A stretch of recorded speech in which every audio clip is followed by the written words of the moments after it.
Just a few days before Christmas, I sat down in Effingham, Danny Winkler, 2008 St. Anthony grad, discussing his high school, college career, and 12-year big league career. All right, we're here with Danny Winkler. Yeah, so I went to St. Anthony, graduated in '08. Thought I was going to play basketball. I loved basketball. Basketball was my sport, but I was always fairly good at baseball. Could always throw hard, just didn't know where it was going. So it was about my junior year. That summer, I was getting recruited by Parkland, Lakeland, a lot of those junior colleges around. That I thought maybe I could make something of this. And then I met an Oriole scout, his name Darren Blair, pretty, I guess, known in this area. My senior year was really good, had a really good senior year, pitched well in the fall. We won, I think, the conference that year handily. We had 5 pretty good seniors that year. So, yeah, basketball, we were pretty good too. And baseball, we got bounced in the first round of the regional. But, that's just the way baseball is, and it happens. But pretty successful high school career for sure. You played at Parkland for baseball and UCF.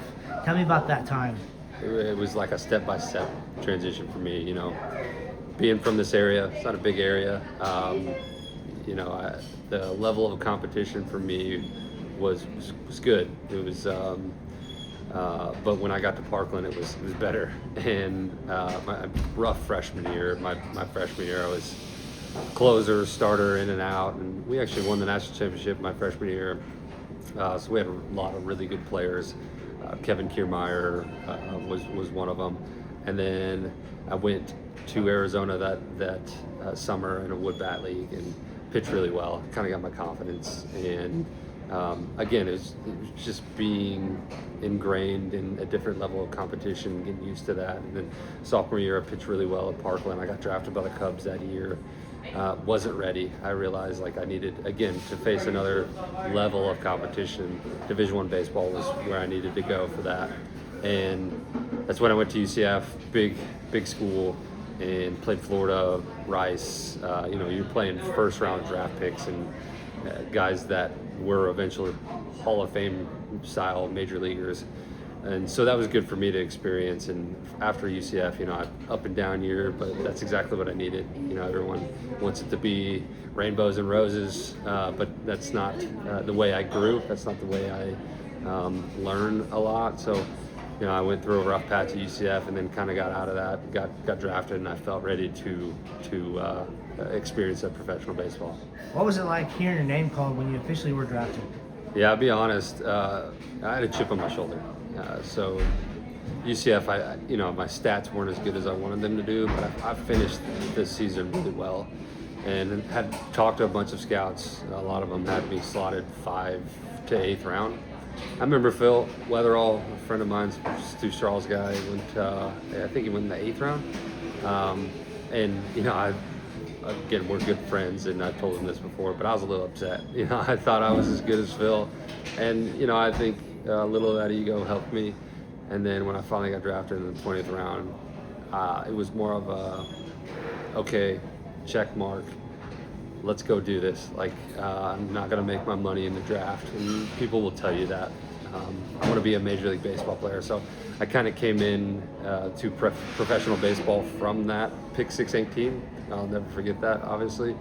And just to prove people wrong, that I deserved to be higher, that I belonged in the major leagues. So it was humbling, but it also probably was the best thing for me. How many scouts were talking to you when you were in college?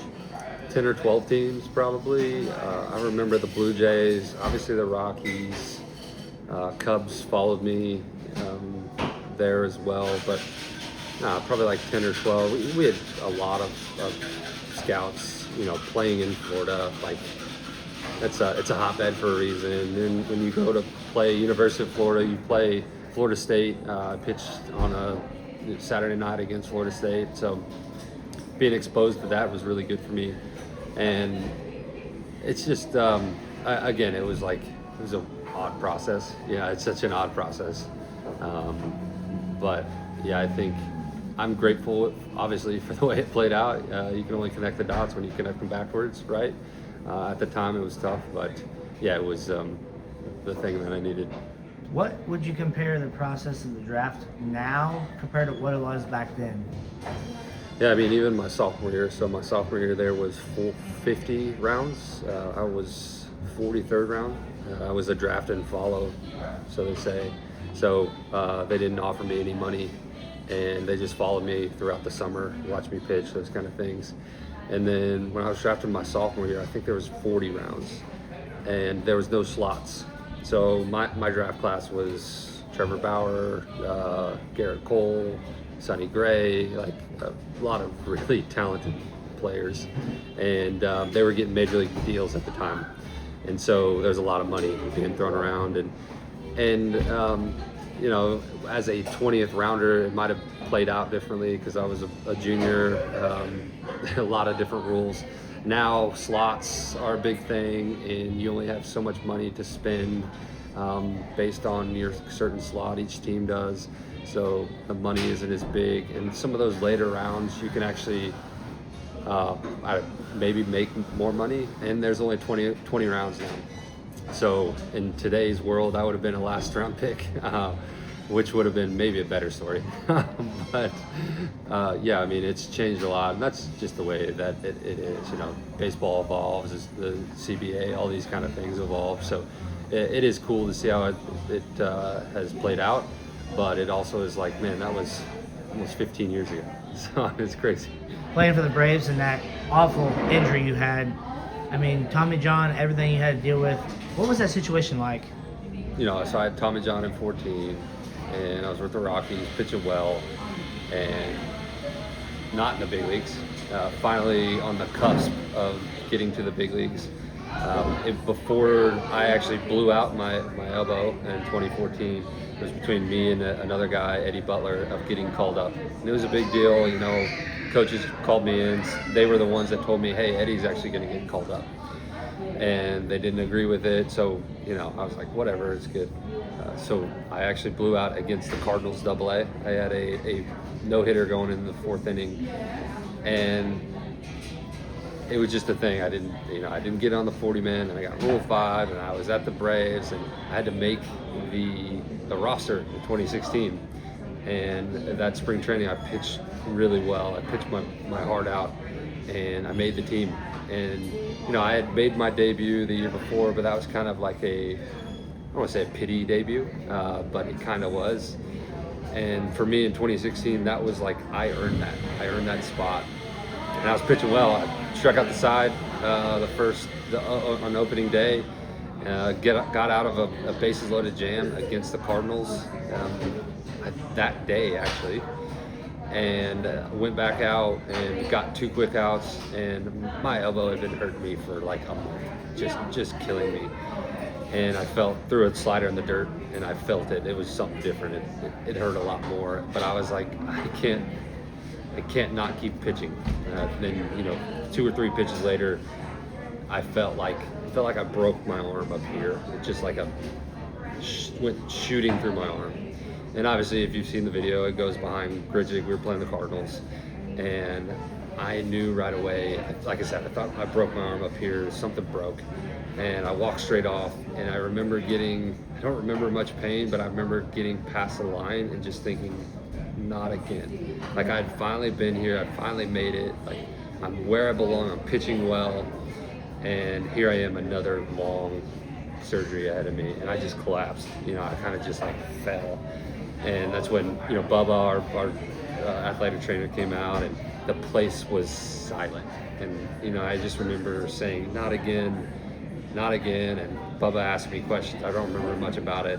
And then just walking in, and Jeff Francoeur was right there. A couple other guys, Freddie Gonzalez came down, and they were all just like standing there with me as we tried to figure out what's going on. I got x-rays, those kind of things, and yeah, broke my elbow. And so it was just disheartening because of where I came from, where I'd finally gotten to, and then it was almost like I'd taken so many steps back. So yeah, it was a lot of emotions if you've seen the video, all in like 10 seconds. No walks, 17 strikeouts in 11 innings in his work in spring training. 2 runs on 5 hits today. And Espinosa blown away with a 92-mile-an-hour fastball. Winkler off to a good start. Don't go there. For the Braves last year was the bullpen. As Winkler strikes out the first 2 he faces. And he just struck out the side in his season debut. Elevated that last one. 3 up, 3 down. Stretch time at Turner Field. Ando. Whoa! Uh-oh. No. Oh, no. Oh, no.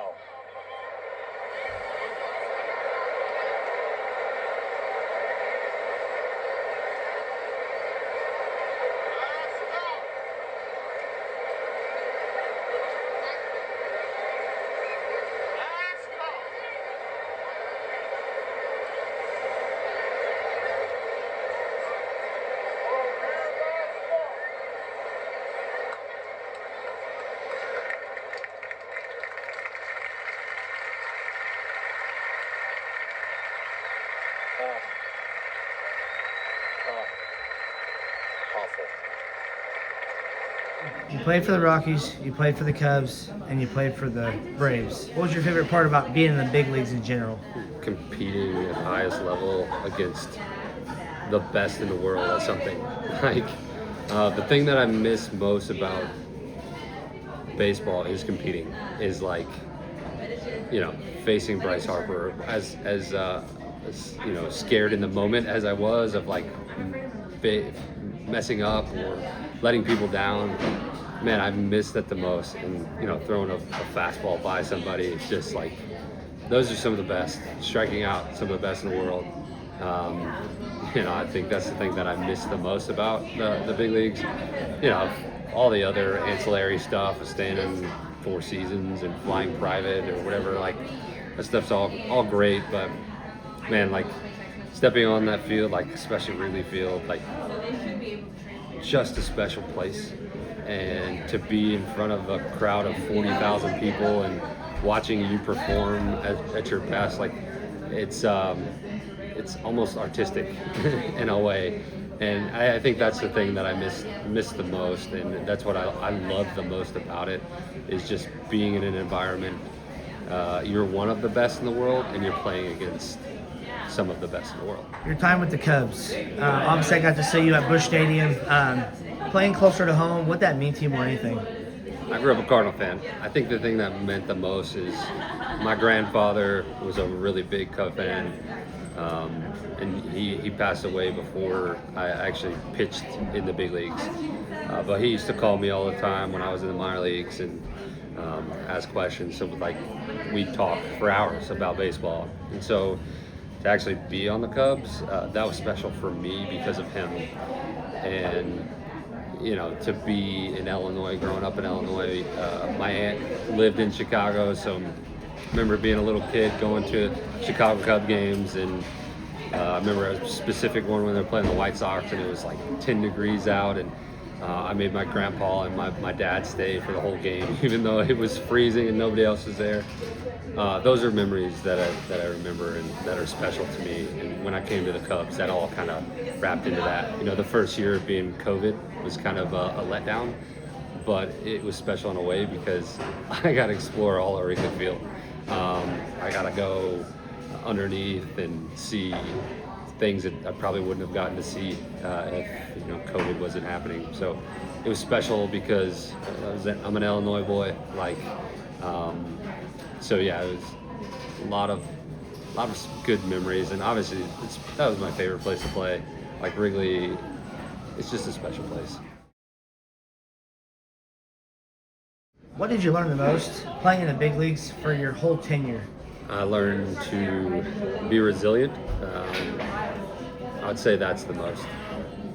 I think my career was kind of up and down, roller coaster. Had some really, really special moments, and I've had some pretty bad lows. My last, 3 games in the big leagues were probably the worst I've ever pitched in my life, and it was the lowest of lows. And I think the thing is to bounce back from those things and to learn from them, and how do I get better? How do I be better? How do I, I think you're going to have those times. And Mariano, in his book, he talks about he had a midnight rule. He would, think about it, be upset about it until midnight, and then the next day it was transition to the next game. I did a very poor job of that, but I say I learned how to be better at that. I remember I blew my first save when I was with the Braves, and it was awful. It was, I felt like I let the whole city of Atlanta down, and I realized that's not true. And I also am just proud. Like a few days later, I bounced back and got another save. So I think that's the if I were to tell anybody, a mentor, somebody who's coming up into the big leagues, is like, you're gonna have to be resilient. You're gonna have games where you don't pitch well, and it's about what do you do with it. And so that's kind of what I learned, and life's kind of very similar to that. There's ups and downs in life, and how do you deal with those downs, and how do you enjoy the highs. Being from a small town, what did it mean to you to play at the big league level, no matter where you went?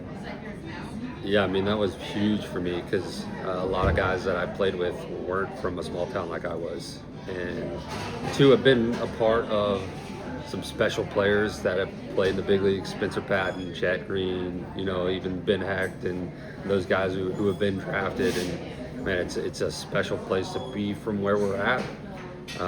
But living in Nashville now and being around like Brentwood High and 25 major leaguers, who have been at that school.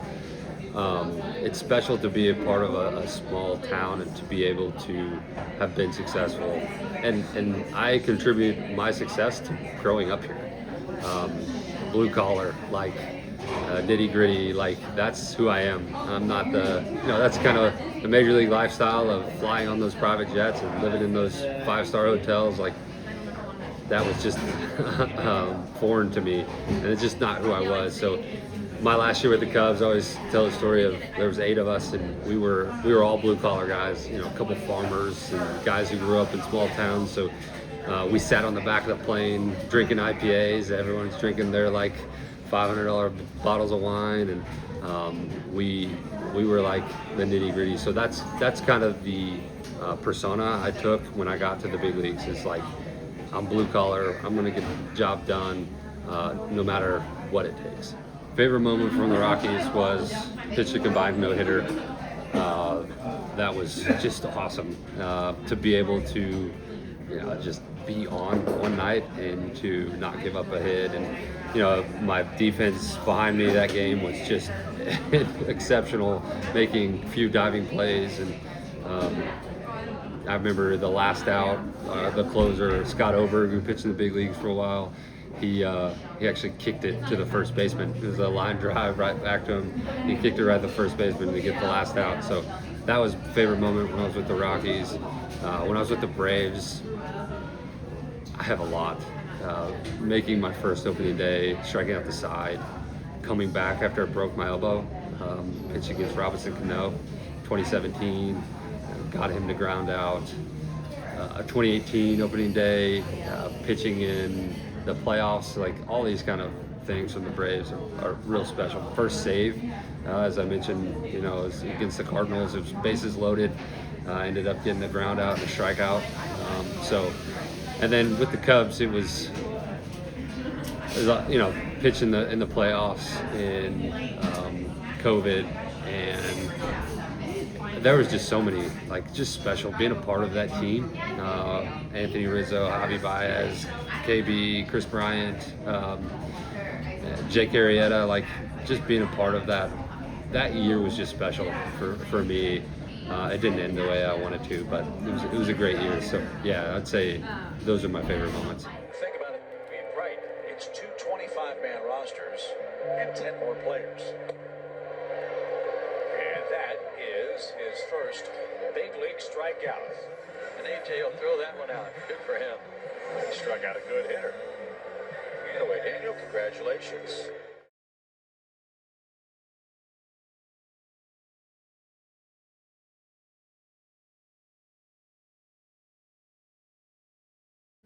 What players that maybe stood out to you the most that were nicer than you ever thought they were going to be? Jake Arrieta is a guy that stands out to me.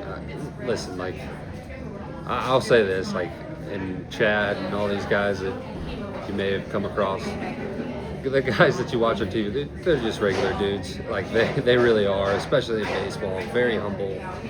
I didn't really meet any guys that I was like, oh, I don't really care for that guy. But Jake stands out for me because when he came over in 21, he was the inclusive guy, and he loved playing golf. He's just an incredible networker, really good personality. Like, he's never met a stranger.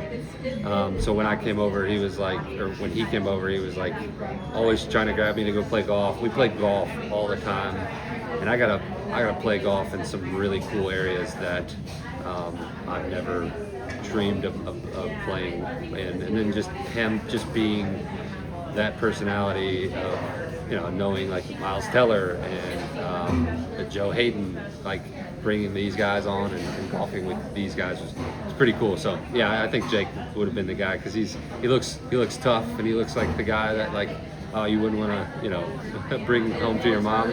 But he's big softy at heart. Yeah, favorite players that I played with, like, all my teammates were amazing. You know, I think of Craig Kimbrell being a guy that I, you know, a friend of mine that still call up, we still get, you know, Christmas cards from him. Really good human.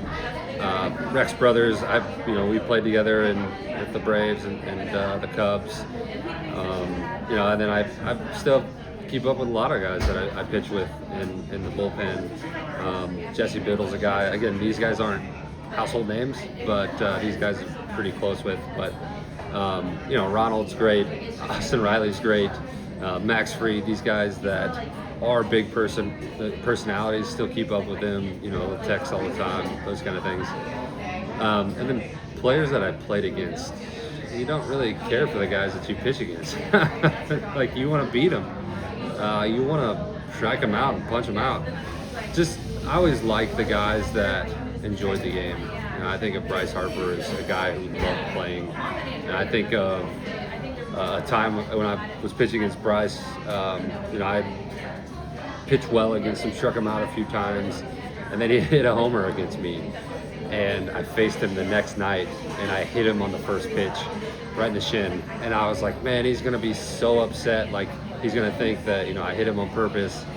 And so I kind of walked a little bit down that way, and Freddie and Bryce are friends, so we were all kind of walking, and Kurt Suzuki came out. And Bryce looks at me and he goes, oh. He's like, was that a cutter?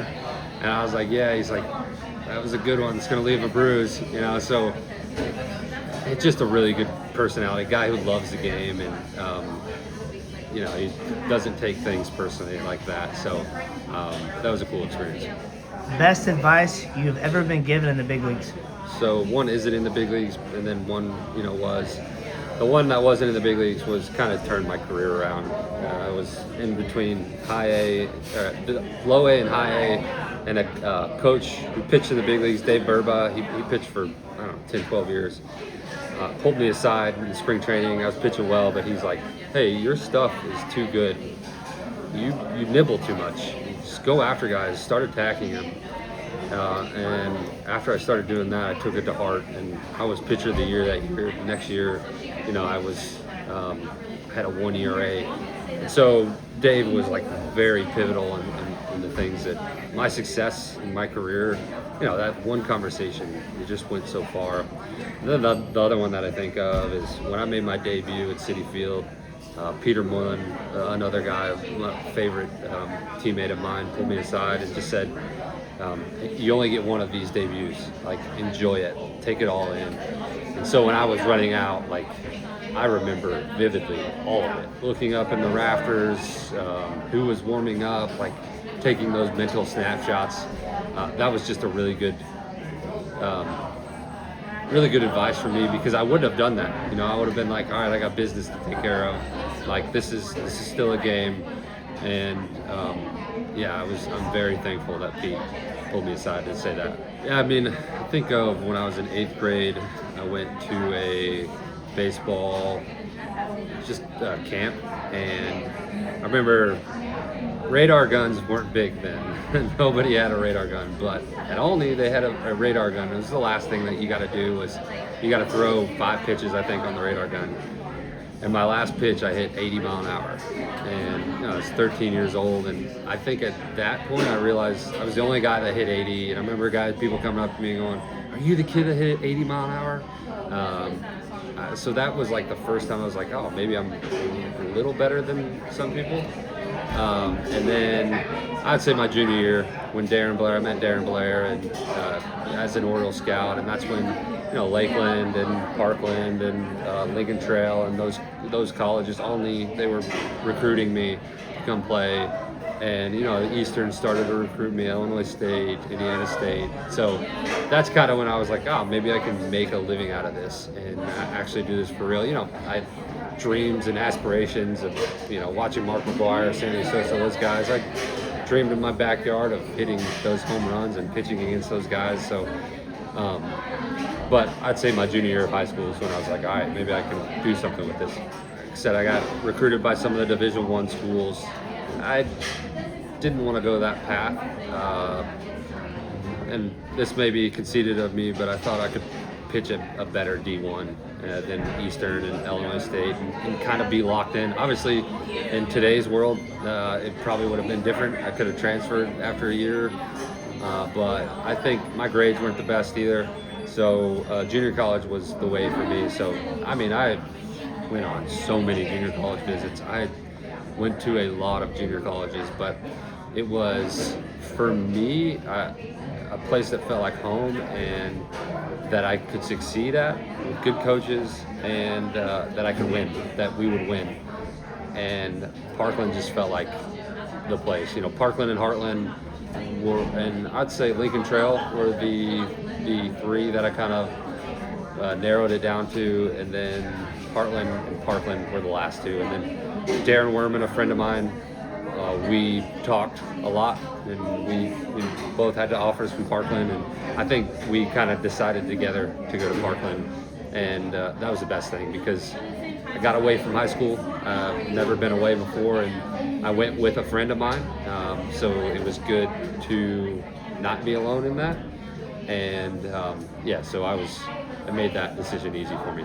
Yeah, I mean, I'm thankful for how long I played a kids game. It's really kind of surreal in a way to have been paid to do that. Putting your mind to it. I think there's a lot of things, like genetics obviously play a big role into it. But also, like, as I talked about, I had a lot of ups and downs, and it was not rainbows and roses. And you see those guys where they're just stupidly talented, and they come into minor league baseball, and it's hard now. And they've never had to face adversity for themselves in their life. And they don't make it to the big leagues because they don't know how to handle that failure. And, I think being able to handle that failure and learning from it and teaching those things, I think that's what makes big leaguers, and that's what makes them pitch for a long time. And I don't know if that's teachable. It might be. But I think any guy who's played a really long time knows that you have to have that. You have to. And there's a life lesson in that. So I think as I've retired a few years ago and brought it into quote unquote the real world, I would say that has continued. There's aspects of what I did in baseball that have continued into the rest of my life. I was trying to say, what was your most important stat as a pitcher and why? Yeah, if you want me to be brutally honest, the one that I cared the most about was punch outs. And I'll tell you this because I thought as I came up through the system that punch outs showed dominance. The more guys that you struck out, the more to me that showed you're overpowering them. And I thought I was up there and leading the minor leagues in strikeouts one of the years, and I think that's what got me to Rule 5 into the big leagues and those kind of things. And obviously, keeping runs off the board, that's the name of the game. But the most important stat to me was showing how I can punch a lot of guys out. Now, I will say, as I got into later in my life, my control went with it. I kind of chased the punch out a little bit too much, and as I said earlier, Burba told me, hey, attack the hitters. I kind of went away from that. Stopped attacking hitters, getting ahead. Kind of nibbled a little bit. Thought my stuff wasn't as good and didn't believe in my stuff. But for me, I would say, strikeouts to walk ratio, I think is a big stat in punching out a lot of guys. Who is your biggest role model? I think I've grown up. Mark McGuire, obviously, Ozzie Smith, those guys, I wanted to be exactly like. And then, as I got older, Adam Wainwright was a good guy that I loved watching, Roy Halladay. And then as I got into minor leagues, professional baseball, Mariano was the guy that I loved watching. I loved just watching how he pitched and overpowered guys and did that kind of thing. And then, teammates that I played with, I think of like Craig Kimbrell, looked up to him and the way that he carried his business. Peter Moylan, who I mentioned, and then Jim Johnson. When I came over to the Braves, I went from a starter to a reliever, and that was tough. A lot of people don't think that it's that hard, but you go from every 5 days to every day being available. And so I asked Jim Johnson so many questions. He's probably like, this guy is so annoying. This kid is just, I got to get away from him. But I asked him everything. How does he prepare? How does he go about getting ready for the games? How does he, when he's in the bullpen, what's he thinking about? And so those are a few guys that I can think of off the top of my head that have been really big and that I looked up to. You topped at 97 mile an hour in major leagues. Obviously back then, people thought, 90 mile an hour, that's so cool. Now the average fastball for major leagues is 94. What stands out to you the most about how it is compared to what it was? Yeah, it's tough because everyone's pushing velocity nowadays, and is that what's best for the game? And the bad thing is like as a pitcher, it's what they're telling you. The guys who throw hard get contracts, they get opportunities, and so you kind of follow that. Where are the opportunities? And when I first came up, I was a starter. I was throwing 86 to 90 and dominating, pitching really well. And then I went to a reliever. I was like 92, 94, average 93. So I had an average fastball in the major leagues. I could bump it up every now and then, but it was always like not good enough. And it's not a great message, I think, to always send players. But it's also the one, like I said, that's the opportunity. So I think we'll continue to see major league fastballs tick up into the hundreds and those kind of things. And we'll see if it's good for the game or not. What are your thoughts on today's game of baseball? Yeah, I'm not too far removed from today's game. I'd say I played with a lot of my friends still play. I love the pitch clock. I really do. I think it's really good for the game. My last year, 21, I think the average game was like 4+ hours, and it was just grueling every night. Just hard. I think it's good for the game, but again, I think as I talked about the way that the velocity is changing, and everyone's going to chase how they can get outs. It's a business, and you're employees, and you're trying to get ahead. And how do you get a little bit of an edge? And at that level, the slightest edge that you can get will matter the most. But I'll tell you this too: it's like as the velocities go up, velocity doesn't matter that much to hitters. Hitters can turn around 100 mile an hour as easy as anybody. And so it's about how do you stack on top of that off speed? How do you also, as I talked about earlier, strikeouts, whiffs are big in that category as well. So you can't just throw 100 mile an hour. It doesn't matter. Guys do not care. Guys will tell you they would rather see 100 mile an hour straight as an arrow than 92 that is moving all over the place. And that will never change. I don't think that will ever change in the game of baseball. It's just, it'll be interesting how you see, I think when I first came up, cutters weren't a big thing, and then they were a big thing, and everybody's starting to throw a cutter. Now sweepers weren't a big thing. Now everyone throws a sweeper, and the game just evolves. So I know when I was a kid too, sinkers were a big thing. Throwing the Greg Maddux sinker, and now it's kind of those four-seam fastballs up, hard fastballs up top of the zone. And so the game's going to continue to evolve, and so we'll see how it is. And that's the great thing about baseball. It's never the same game. Besides Coors Field, besides Truist Park, and besides Wrigley, what are the other ballparks that you enjoyed pitching in? Since I can't say Wrigley, that's would be number one if the wind's blowing in. Blowing out, it's not fun. I'll say that my favorite was Yankee Stadium. I had this envision of how the major leagues was when I was a kid, and living in the city and bright lights, those kind of things. So when I played at Yankee Stadium for the first time, that's exactly what it was. Staying in the middle of Manhattan, taking the bus through the city, and going into the tunnel, all that kind of stuff. Yankee Stadium was the big leagues to me. I loved pitching in Philly. I loved, obviously, Boston. Boston was cool, historic. Busch Stadium was special because I grew up a Cardinal fan. But other than the three that you mentioned, I'd say Yankee Stadium was my next favorite one. Yeah, so I mentioned earlier, played golf with Miles Teller, and just a really good dude. He was awesome. Fun guy, and really enjoyed meeting him. Other guy I think of is Ludacris. I met Ludacris when I was in Atlanta.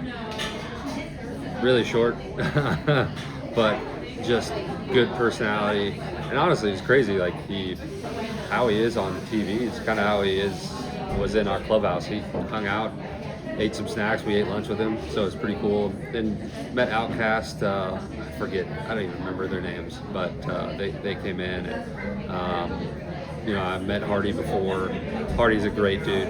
Really humble, down-to-earth guy. So yeah, I think the celebrities that I've met, they're just regular people, and I think that's all they want to be known as, is just regular people trying to make a living. Did your family travel with you everywhere you went? So when I was in the minor leagues, my wife, we got married 2013, and then she moved out in 2015 when my first year in the big leagues. So she traveled with me everywhere. We had kids. She traveled with me. I think of the only time she didn't is I got traded from Atlanta to the Giants in 2019. She didn't come to Sacramento with me. And then in my last year in 2022, when I was in the minor leagues, she didn't travel. She was pregnant at the time. She was getting her nurse practitioner degree, and that was hard. So that was a contributing factor into why I retired. Is she wasn't going to travel. What was the goal, the outcome from there, and just wasn't worth chasing at that time. For the young kids out there wanting to play at the major league level, what advice would you give to them knowing you've been in their shoes? I'd say just be present. Take it day by day. You can have a dream, have a big goal. That's amazing. I really think that everyone should have that goal, have that dream, have that vision of how you want your life to be. But I think if you obsess over it and are constantly thinking about how you can get there, that fear of failure, you need to stay present in where you're at. Take care of business where your feet are at the moment.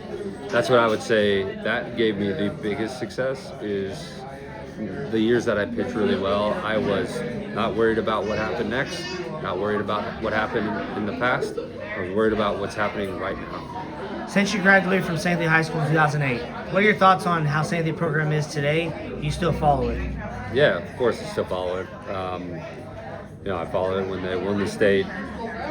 They've won a few times since I've graduated. Tony Craig, I pitched against him. I played with him. His wife is my age. His wife and my wife were in the same class at T-Town. So when Tony was the coach there, we stayed in touch. I don't think he's there any longer. But yeah, I think I follow baseball there. I follow the basketball team, what they're doing. I still have buddies here. We're still in a fantasy football league, so I follow what they're doing through them a lot. and everyone in the area, Effingham, T-Town, obviously, Mattoon, Charleston, all these other places. I'm still following what's going on in this area, even though I'm not here. What would be your biggest takeaway from your entire baseball career? Staying present, being resilient. A lot of these things are the human condition, right? So I think I learned a lot. Baseball and sports in general is great in that. Having 3 kids myself now, I hope my kids play sports for that reason. But I'd say baseball taught me how to be on time. Baseball taught me that I needed good grades. Baseball taught me how to be a better person. Can I be and get better at this thing? What can I do better? How can I analyze? How can I rewatch film? These kind of things. Like, I learned a lot about my baseball life in general and from baseball. So I can't pinpoint it down to just one thing. How much has baseball changed your life? The house that I live in, the place that I live in, the things that I've learned, the people that I've met, the connections that I have, the friends that I have, are all because of baseball. The person I am. Where are you currently living at now, and what are you currently doing in occupation? Yeah, I live in Franklin, Tennessee, so it's about 15 miles south of Nashville, about 4 hours away from here. So my wife, again, is from this area, and our family's still here, so we come back quite often, but Nashville's home to us now. We've made roots there. We've been there almost 9 years. My current occupation, I work for Paychecks. It's a payroll company, and I'm selling 401ks. I've kind of gotten to the sales role. What I always tell people is, like, my favorite year is my last year because I was kind of that mentor. I helped people, and that's how I see sales. Is how can I help people? How can I make their life better? We live in such a small community, and it doesn't get better than a small town. So thank you for taking time with me, and good luck to you the rest of the way. Appreciate you, sir. This is fun.